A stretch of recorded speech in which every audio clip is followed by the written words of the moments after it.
Hey there, everybody. This is Hayden from O-kei Podcast, and I'm here bringing you what might be our last minisode, but I will explain that after everything. I am here to talk to you about the Fickle Wish 1-year anniversary party that I went to last month. So if you are not familiar with Fickle Wish, or you are not in the Los Angeles area, you might be wondering, Hayden, what the heck is Fickle Wish? Let me tell you. Fickle Wish is a J-fashion store located in the Little Tokyo area of Los Angeles. It is owned by Anime Jungle, which is an anime hobby shop, and that company owns many of the storefronts in the, quote, underground area of Little Tokyo. It's not really underground, but it's like in the lower part. It's really hard to explain unless you see it. I like to call it the underground. Anyways, Anime Jungle has the one shop area dedicated to J-fashion, and that is of course Fickle Wish. They also have one area dedicated strictly to anime collectibles, another just for cosplay, and another still just for trading cards. Now, before Fickle Wish had even been created yet, across the hall in another store, there was a J-fashion shop called Fairy Tale Boutique, but sadly it had to be closed down. However, Fickle Wish soon came after Fairy Tale to fill that void of J-fashion, and they thankfully found a lot of success, hence their 1-year anniversary party. The party was hosted by the 6 shop workers and the owner of the store and Anime Jungle. It was also DJ'd by Slime Girls, an electronic pop music DJ based in Los Angeles.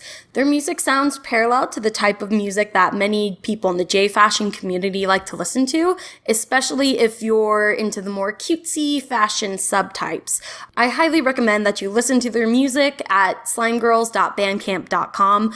I'm a huge fan of it, and I really love electronic pop music like it, so if you like pop music, you probably will too. So overall, that day was absolutely ridiculously hectic. And this is in no way because of the anniversary party. This was just how the day rolled. It was absolutely ridiculous. I had my transport all planned out. I knew what I was doing. I had gone to Little Tokyo before by using public transit, so I had done it before. I didn't think anything bad was gonna happen. I get dropped off at the train station, and I'm immediately told that the trains aren't running because there was an accident on the train tracks. And now I'm flipping out because my ride that dropped me off at the train station had already left, and I was basically stranded. So I managed to call my mom and I told her what was going on, and I was flipping out because I had already planned that this was gonna be the minisode for O-kei Podcast, and I hadn't planned any backups, so this was my one chance to get something up for you guys.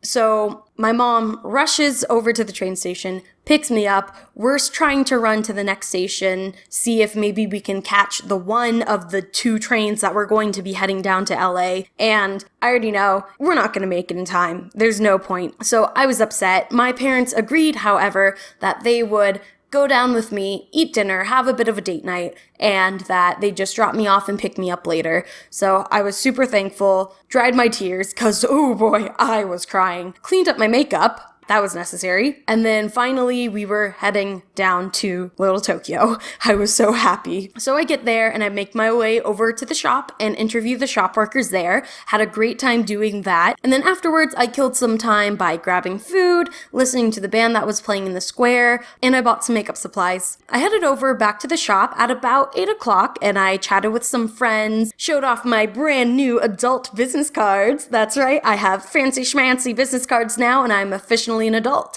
I did not become an adult when I was 18. It was only when I got these business cards because everyone knows that business cards are a requirement for being an adult. At about 8 o'clock, the doors opened and we went inside. We checked out new merchandise that they had received from Japan, and it was great because a lot of the items that they had were secondhand and therefore cheaper. I chatted, networked, ended up talking to a reporter from LA Weekly, and got interviewed myself, which I wasn't really expecting, and I thought it was funny because the interviewer is becoming the interviewee, so I giggled at that. And I was featured in that article, and O-kei Podcast was mentioned. The shop girls did a bit of shop girl trivia with everyone who was in attendance, and for those who got questions right, they got a super cool little Fickle Wish gift bag, which I want to know what's in there. If anyone got one, please tell me because I never got to see. And if you guys remember our first episode, you'll know that the first guest we have was Jordana, the creator of the Lolita brand Moss Badger, and her items are now available in the Fickle Wish store, and it was so cool to see them in person because they're very well structured, very beautiful, very high quality Lolita dresses, and they're absolutely beautiful. We did say a few months ago that her dresses were in the store, but it wasn't until now that I actually had a chance to see them for myself, and it was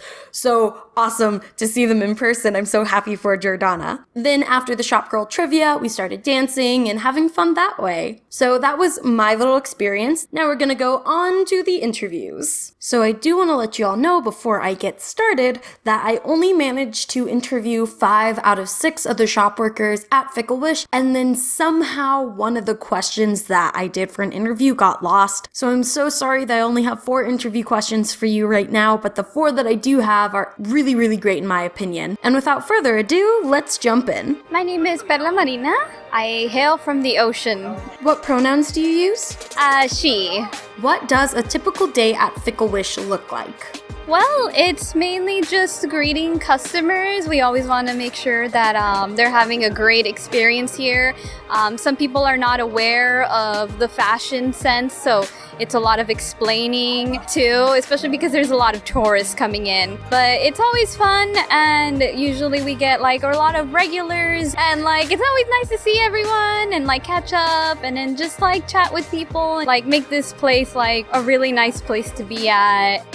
My name is Jordy. I use any and all pronouns, actually. I am actually born in DC, but I lived in Cincinnati, Ohio most of my life, and now I live here. You and the other shop workers at Fickle Wish are a huge part of the FlyY image.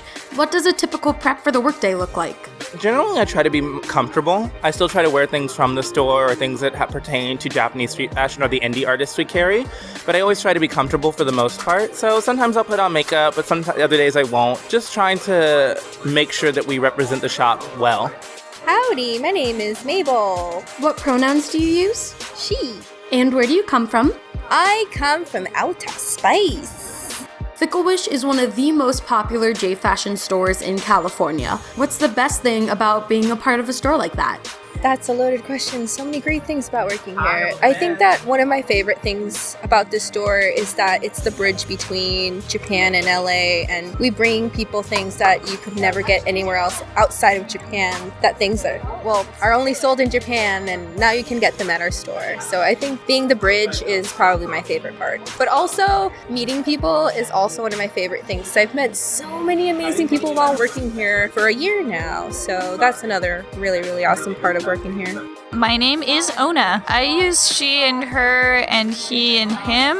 I don't use they too much, but I'm kind of all over the spectrum there. I was originally born in Nagahama, which is in the Shiga Prefecture in Japan, and I moved to Los Angeles when I was about like 7, I'd like to say. And how does it feel to be part of the Fickle Wish 1-year anniversary? It's pretty exciting. It's really crazy because I was here during the first time we opened, I guess technically not the first anniversary. I helped set up that, and I was here with everyone, pretty much everyone except Perla, who's our newest baby newcomer, who is perfect in every way. But it's really crazy to think about how far we've come considering how hectic and crazy it was last year, and it was way less hectic and crazy this year, so I appreciate that. Now, I do want to let you all know what's going on in the next couple months for O-kei podcast. There may or may not be a Minisode for next month, and I'm really sorry. I wish I could have something else to share with you guys or to report on, but I just simply don't have the funds, the time, the means to go off and do things to report on, sadly. Also, in the next, it's the 9th right now? No. Yes, I'm currently recording this section on the 9th, so that means in 4 days, I'm going to be off in Japan for about a week, and that is absolutely amazing, but that is also going to be taking up a good 9 days of my time to be doing anything for O-kei podcast. So I will see if I can get something out for the month of September, but that is a big maybe on my part. If Kamila's able to get something up, that would be absolutely amazing. But again, that's up to her, and that'll have to be taken on her side. Another reason why it might be a bit hard to get something up for the month of September is because I am moving back to Chicago, but it's great because we will be getting back into the full swing of things in October. That means full 45 minutes to an hour length episodes with special guests and awesome interviews, and I'm super excited because I've been missing Kamila, I've been missing Chicago, and I've been missing my studio. I want to get back so badly. That's all I have for you guys today. Keep posted on us on our Facebook page and see if we do get that September episode posted up there. I'm hoping and praying that we can get something out to you that month, but if we can't, come see us again in October and we will give you that full-length episode that you so rightfully want. I will see you all next time. Y'all stay cute.